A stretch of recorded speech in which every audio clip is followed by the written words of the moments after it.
Minn hawn ftit ieħor illum ser nagħmlu l-ġest tal-irmiet. Kieku jkollna nqalbu fl-Iskrittura b'mod speċjali fl-Antik Testament, insibu għalmenu 4 tifsiriet tal-irmiet li jgħoddu għalina kollha kemm huma. L-ewwel fil-ktieb tal-Ġenesi irmiet kont u irmiet trid terġa' ssejr. Trab kont u trab trid terġa' ssejr. U din is-sentenza tfakkarna li aħna maħniex allat, li aħna maħniex eterni, li aħna limitati, li aħna rridu mmutu. Is-Salm jgħidilna il-bniedem għaqli jgħod kapaċi jgħod il-jiem ta' ħajtu. Jaf li mhux għal dejjem fuq l-art. U meta inti jkollok din il-konvinzjoni, meta żomm quddiem għajnejk din ir-realtà, allura l-azzjonijiet tiegħek, id-deċiżjonijiet tiegħek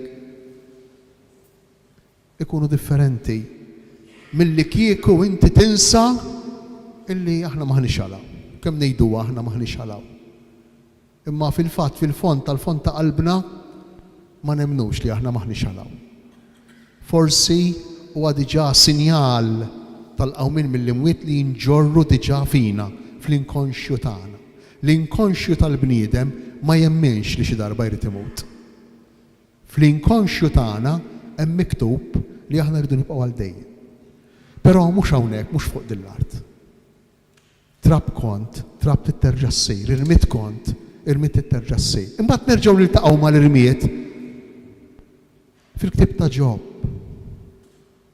Ġob bħala sinjal ta' konverżjoni, bħala sinjal tal-bidla tal-qalb, jirbes imċerċer u jagħmel l-irmiet. Sinjal ta' ritorn lejn Alla. Randan għalina mhux għajr dan iż-żmien ta' rikonċiljazzjoni ma' Alla. Alla li jrid iħobbna u jixtieq li aħna nħalluh iħobbna. Issa u żmien it-tajjeb, issa huwa żmien tas-salvazzjoni. Alla li jixtieq li aħna nagħmlu wisa fil-qalb tagħna biex inħalluh iħobbna. Ir-ritorn tagħna lejn Alla, l-konverżjoni, induru lejn Alla. U allura l-irmiet ifisser ukoll mhux biss li aħna rridu mmutu, imma jfisser ukoll ix-xewqa tagħna li aħna mmorru għall-lajn tal-eżistenza tagħna, għall-lajn tal-ħajja tagħna li huwa Alla. Imma l-irmiet ifisser ukoll jekk ikollna nqalbu l-kotba tal-Antik Testament, l-irmiet huwa wkoll sinjal tar-rabta tagħna ma' Alla, tat-talb tagħna. Fil-ktieb tal-profeta Daniel flimkien mal-Lut fidili lejn Alla, jagħmlu l-irmiet propju fil-mument meta huma jidħlu f'intimità ma' Alla. Mela l-irmiet ma jfissirx biss bħal fil-każ ta' Ġob, inħallu warajna d-nubiet, inħallu warajna l-ħażen, nindmu minn dnubietna, imma jfisser ukoll ir-rabta tagħna ma' Alla, t-talb tagħna. Daniel u sħabu meta jiġu biex jitolbu, meta jiġu biex jinaqdu jintrabtu ma' Alla, jagħmlu l-irmiet fuq rashom. It-talb huwa muri allura ukoll f'dan il-ġest li aħna ser nagħmlu llejla. It-talb u msemmi wkoll fil-Vanġelu tal-lum flimkien mas-sawm u flimkien mal-karità. Imma minn barra ir-rabta tagħna ma' Alla, l-irmiet ifisser ukoll ir-rabta tagħna mal-oħrajn. Nitolbu lil Alla għall-oħrajn. Hekk tagħmel Ester fil-ktieb propju msemmi għalija l-Ester meta trid tidħol quddiem is-Sultan Asweru biex tidħol quddiem ħuta l-oħrajn il-Lut biex ma jeqridhomx. Li kienet ir-reġina, li kienet Ludija. Tagħmel l-irmiet u s-sowm Ester. Imma mhux biss biex titkellem mal-Alla, biex titlob ma' Alla, biex titlob lil Alla, imma fuq kollox biex titlob għall-oħrajn, biex tinterċedi għall poplu Ludi, għall-ħuta. Mela l-irmiet jorbotna ukoll mal-oħrajn. Mela dan is-sinjal li ser nagħmlu minn hawn ftit ieħor ifakkarna fir-realtà tagħna. L-ewwel qabel kollox aħna bnedmin limitati, ħolqien illi maħniex għalaw, irmiet kont u irmiet titterġa' ssejr. Ifakkarna wkoll l-irmiet fil-konverżjoni.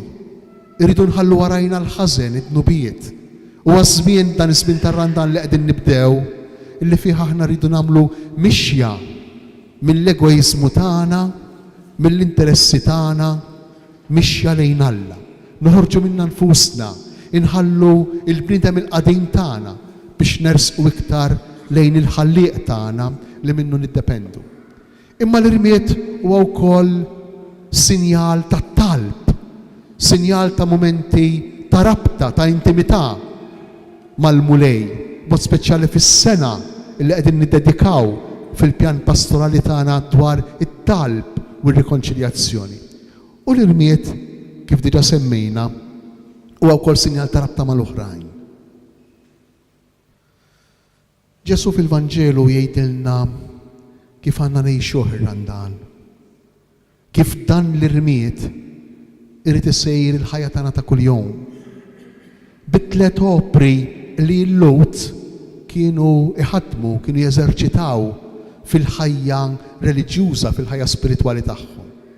Is-sawm, it-talb u l-karità. Ġesu jibda mill-karità. Idek il-leminija ma tkunx taf x'inhi tagħmel ix-xellugija.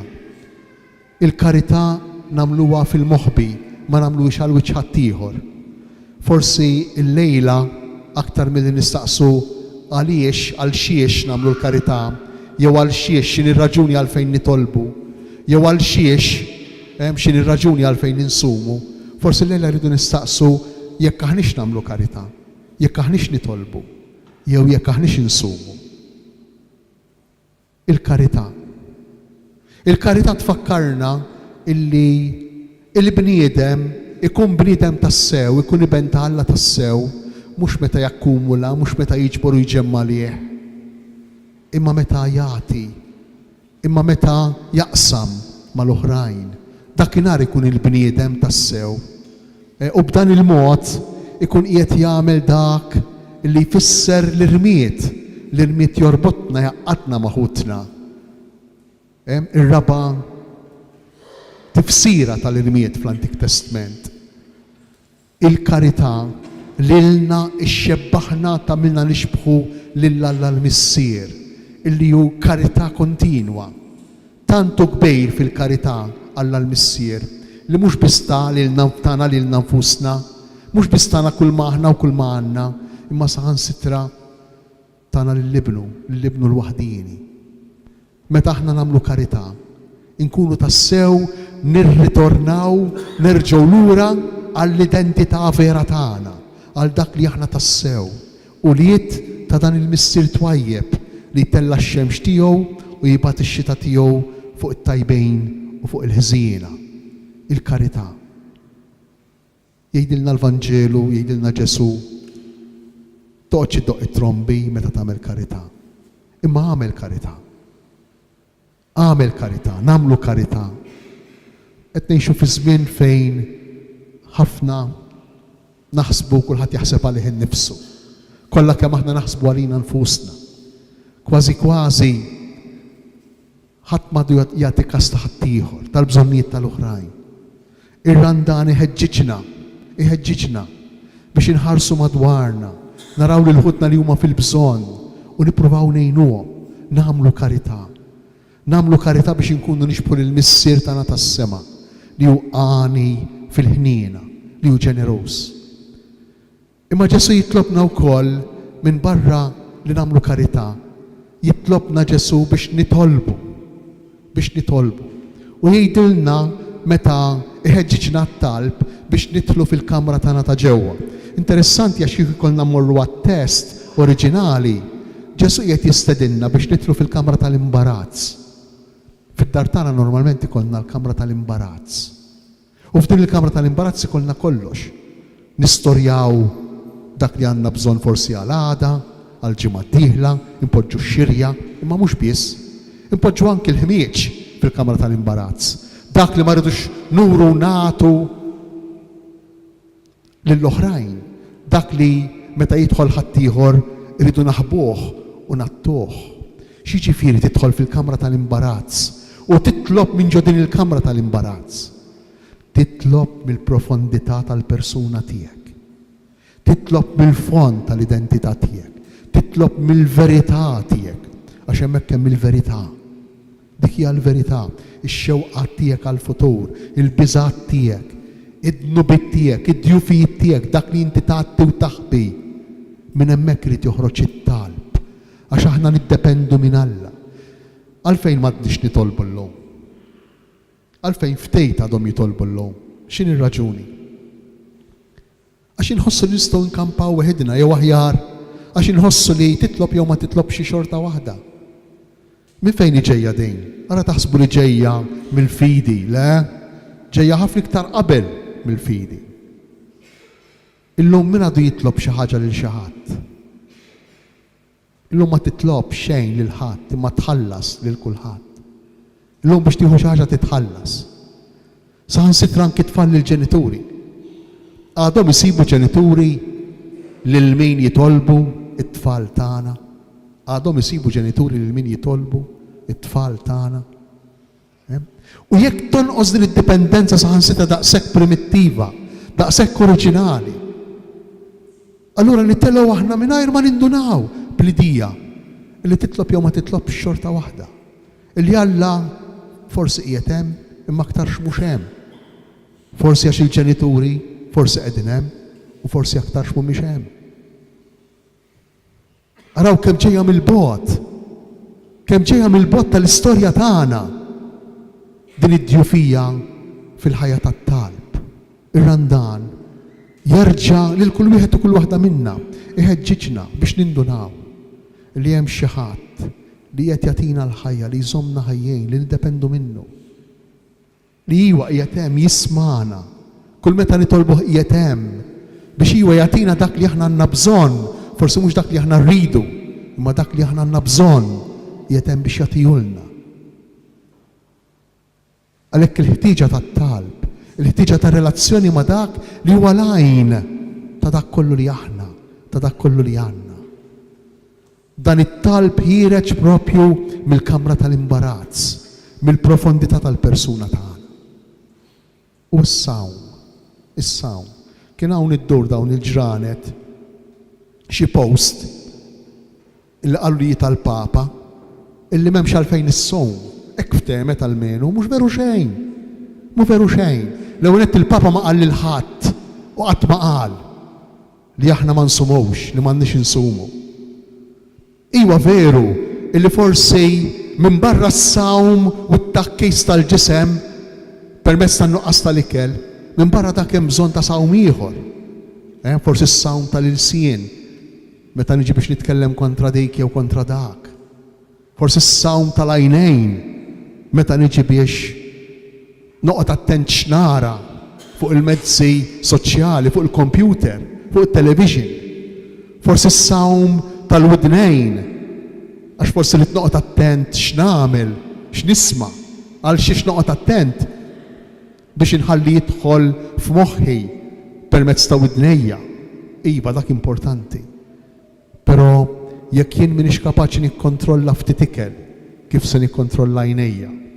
Jekk jien m'iniex kapaċi nikkontrolla x'niekol u x'ma nikolx, kif se nkun kapaċi naħfer lil min għamilli ħsara?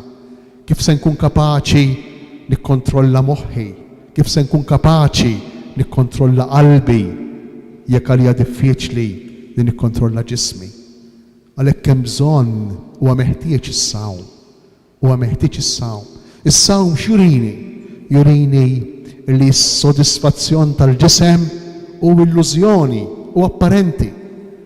Il-ktieb tal-Qoħelet jgħidilna li għajnejk jaraw kemm jaraw qatt mhu se jkunu sodisfatti. Il-ġisem tiegħek jieħu pjaċir kemm jieħu pjaċir qatt mhu se jkun biżżejjed għalih. Is-sawm ifakkarna f'din l-aljenazzjoni li aħna f'dan l-isbal, f'din l-illużjoni li aħna nidħlu fija minn għalina li nistgħu nissodisfaw ġisimna b'xi mod jew bieħor. Imma ma nkunux ħajr nagħmlu ikbar fil-qalb tagħna il-ħofra tal-bżonn, il-ħofra tal-insodisfazzjon, tan-nuqqas ta' sodisfazzjon.